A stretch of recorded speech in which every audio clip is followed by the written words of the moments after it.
হে জগতবাসী, আজ আমি শামীম আলী চিশতি আপনাদের সামনে একটি আলোচনা নিয়ে আসলাম।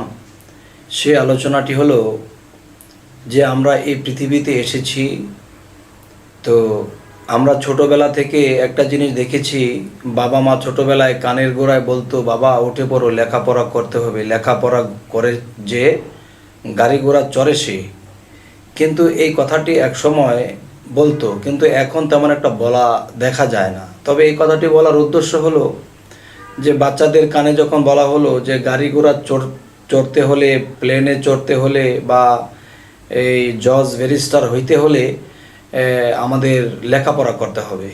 এরপরে কেউ বিজ্ঞান হবে, কেউ ডাক্তার হবে, বা কেউ বড় কোনো ইঞ্জিনিয়ার হবে, তখন টাকা পয়সা ইনকাম করবে, বাড়ি গাড়ি করবে, চলবে, খাবে।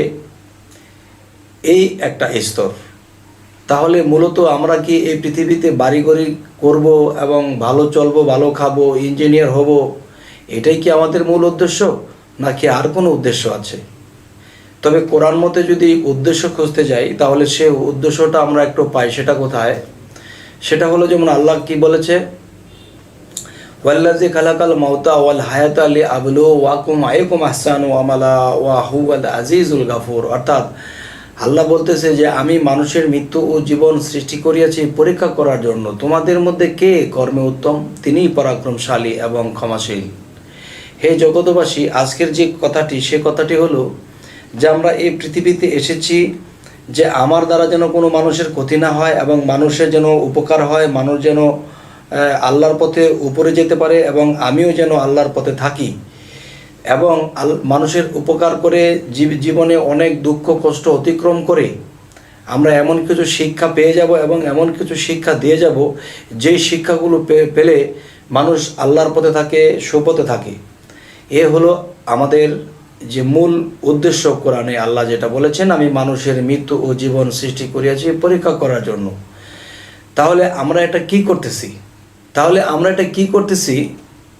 যে পড়ালেখা করে যে গাড়ি ঘোড়া চড়ে সে, যে এরকম একটা বিষয়। আসলে সমস্ত সাইড একটা বাচ্চাকে যদি বুঝিয়ে বলা হয়, দেখো বাবা, আমরা এই পৃথিবীতে এসেছি আল্লাহর পরীক্ষা, আমরা কাউকে কষ্ট দেব না এবং মানুষের সহযোগিতা করব, মানুষকে ভালোবাসবো। আর শিক্ষা অর্জন করার উদ্দেশ্য হলো যে আমরা যেন চরিত্রবান হই, শিক্ষিত হই, জ্ঞানী হই এবং আল্লাহর পথে ধাবিত হতে পারি। এখন দেখা যায় বাড়ি গাড়ি করার পিছনে এমনভাবে লেগেছে, শিক্ষিত হয়ে যে এমনভাবে লেগেছে যে আল্লাহর পিছনে কখনো লাগলাম না, যে কি করে আল্লাহকে পাওয়া যাবে, আল্লাহকে লাভ করা যাবে, কি করে চরিত্রবান হওয়া যাবে, মানুষ যেন আমাদের চরিত্র দেখে অন্য মানুষ ভালো হতে পারে। তো এমন কিছু না করে কি করতেছি, যে জন্মের পরে যখন বোঝ হয়েছে, 5 বছর 7 বছর হয়েছে, নার্সারি স্কুলে ভর্তি করা হয়েছে, বাবা মা এদেরকে নিয়ে ডিউটি করতেছে, এরা একদিন মানুষ হবে। কীভাবে মানুষ হবে? এরা একদিন জজ ব্যারিস্টার হবে লেখাপড়া করে, একদিন টাকা পয়সা ইনকাম করবে, বাড়ি গাড়ি করবে, এই শেষ।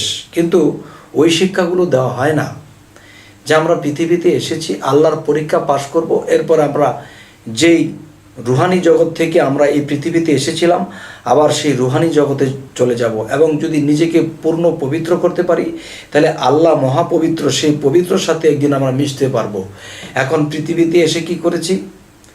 বাড়ি গাড়ি করার জন্য যেভাবে উঠে পড়ে লেগেছি, লেখাপড়ার মূল উদ্দেশ্যটাই যখন আমরা বাড়ি গাড়ি করার জন্য শুরু করেছি, তখন দেখা যায় লেখাপড়া করার পরেও জজ ব্যারিস্টার হইতে গিয়া যত ঘুষ লাগছে দিয়েছি, জজ ব্যারিস্টার হইতে গিয়ে আমি হক হালাল বাঁচিয়ে রাখি নাই, আইনের চোখে আমি ঠিক থাকি নেই, আল্লাহর চোখে আমি ঠিক থেকে নেই। দেখা যায় একজনের বিচার করতে গিয়ে ব্যারিস্টার যখন সে জানতে পারলো এখানে যদি আমি দুর্নীতি করি বা ওই বিচারটা যদি উল্টো করে করি, তাহলে আমার লক্ষ কোটি টাকা এসে যাবে, তখন তার বাড়ি গাড়ি হয়ে যাবে। কিন্তু একজনের বিচার পেল না, সূক্ষ্ম মানুষ অসূক্ষ্ম বিচার পেল, সূক্ষ্ম বিচার পেল না। এই পৃথিবীতে এই অসূক্ষ্ম বিচার পেয়ে সে যখন দুঃখে দুঃখে কাঁদলো, এবং যে বিচার, যার কঠিন বিচার হওয়ার কথা ছিল, যার জেল হাজতে যাওয়ার কথা ছিল, সে গেল না। লাস্ট পর্যন্ত দেখা গেল ভালো মানুষ কষ্ট করে গেল। তখন আমি যে শিক্ষিত অর্জন করেছি এই টাকা পয়সার লোভে, তখন আমি একজনকে অনাচার করেছি, অবিচার করেছি, তাহলে এটার শাস্তি আমার একদিন হবে। এই শিক্ষাগুলো দেওয়া হলো না, শুধু কি করা হলো, শুধু এই কাজগুলোই করা হলো যে আমরা বড় হব, লেখাপড়া করে জজ, ব্যারিস্টার, ইঞ্জিনিয়ার, ডাক্তার হব, ম্যাজিস্ট্রেট হব, লক্ষ কোটি টাকা কামাবো, বাড়িঘর হবে। কিন্তু বাড়িঘরের জায়গায় বাড়িঘর রবে, কিন্তু আমি থাকবো না এইভাবে। তবে যেদিন মারা যাব সেদিন যে আমার কি হবে, এই কথাগুলো চিন্তাও করা হলো না। হে জগতবাসী, আজ এই কথাগুলো বলার উদ্দেশ্য হলো যে আমরা যখন শিশুদেরকে শিক্ষা দীক্ষা দিয়ে তুলব, পাশাপাশি এদেরকে এই শিক্ষাও দিতে হবে যে আমরা মূলত আল্লাহর পরীক্ষার জন্য পৃথিবীতে এসেছি। আমাদের হক হালালি দেখে যেতে হবে, মানব সেবা করতে হবে। আমরা নিজের চারটা কম খাবো, কিন্তু এতিমের গলায় ধাক্কা দেব না, এবং এদেরকে খাওয়াবো, এদেরকে সুপরামর্শ দেবো, তাতে এদেরকে বাসস্থানের ব্যবস্থা করব, তাদের শিক্ষার ব্যবস্থা করব। তারা যেন যেই পথে গেলে আল্লাহর অলি হতে পারে সেই পথে তাদেরকে দাবিত করব। এমন কিছু শিক্ষা যদি ছোটোকাল থেকে দিয়ে তোলা হয়, 100 জনকে শিক্ষা দিলে কমপক্ষে 50 জন যদি এই সূক্ষ্ম বিচার এবং সূক্ষ্ম শিক্ষাটা যদি পেয়ে যায়, তখন এদের উছিলায় অনেক মানুষ এই পৃথিবীতে শান্তি লাভ করবে, এবং মৃত্যুর পরেও তাদের জন্য ভালো পুরস্কার থাকবে। এবং যার উছিলায় তারা এই পথ পেল, তিনিও আল্লাহর কাছে শ্রেষ্ঠ হয়ে একদিন সেই পরকালে উঠবেন। তখন আল্লাহ তার প্রতি সন্তুষ্ট থাকবে, আত্মার মুক্তি আল্লাহ ঘটিয়ে দিতে পারে। হে জগতবাসী, আজ এই কথাগুলো বললাম। অনেকেই ছেলে মেয়ে জন্ম দেয়, জন্ম দেওয়ার পরে তাদের মনে একটা চিন্তা থাকে যে এদেরকে জন্ম দিয়েছি, তাদেরকে একদিন লালন পালন করে খাওয়া দাওয়া করে এদেরকে শিক্ষা দিয়ে বড় করতেছি, তারা একদিন আমাদেরকে খাওয়াবে, বাড়ি গাড়ি করবে। না বাবা, এরকম নিয়ত করবেন না। আর এরকম নিয়ত যারা করতেছে, দেখবেন যে ছেলে তাকে ভাত দেয় না, মেয়ে তাকে দেখতে পারে না। তারা ছেলে শ্বশুরবাড়িতে গিয়ে দেখা যায় বড় একটা ইন্ডাস্ট্রিজ করে বসে আছে, কিন্তু দেখা যায় নিজের বাবা মাকেও দেখতেছে না। যারা এরকম ধরনের আশা করবে তাদের এই লঞ্ছনা হবে। আর যারা বলবে যাক আল্লাহর নামে তারা এই পৃথিবীতে আমাদের উসিলায় জন্ম নিয়েছে, তাদেরকে সুশিক্ষায় শিক্ষিত করি, তারা যেন তাদের ভবিষ্যৎটা ঠিক করতে পারে, তারা যেন চরিত্রবান হতে পারে, তারা যেন ভালো হয়ে চলতে পারে, আমাদেরকে কি দিবে না দিবে এই চিন্তা আমরা করি না। তখন দেখা যায় সেই ছেলে মেয়ে সে বাবা মাদেরকে করে।